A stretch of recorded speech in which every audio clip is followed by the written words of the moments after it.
संयुक्त राष्ट्रसंघामध्ये भारत विरोधात पाकिस्तानच्या पंतप्रधानांनी उलट्या बोंबा मारल्यानंतर भारताने सडेतोड प्रत्युत्तर दिलेलं आहे।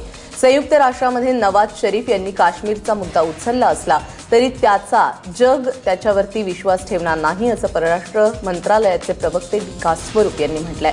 पाकिस्तान दहशतवादाला खतपाणी घालत असून दहशतवाद पाकिस्तान सरकारच्या नीतीचाच भाग असल्याचं टीकास्त्र विकास स्वरूप यांनी सोडलंय। काल संयुक्त राष्ट्रामध्ये शरीफ यांनी काश्मीरमध्ये भारताच्या सैन्याकडून अत्याचार सुरू असल्याचा आरोप केला होता। त्यानंतर भारताने जोरदार पलटवार केलाय। If you look at all the statements that have been made so far, no one, I repeat, no one has referred to the issue that Prime Minister Nawaz Sharif devoted 80% of his speech to. Uri हल्ल्यानंतर पाकिस्तानला धडा शिकवण्यासाठी खुद्द पंतप्रधानांच्या उपस्थितीमध्ये दिल्लीतील war रूममध्ये बैठक पार पडल्याची माहिती समोर येते।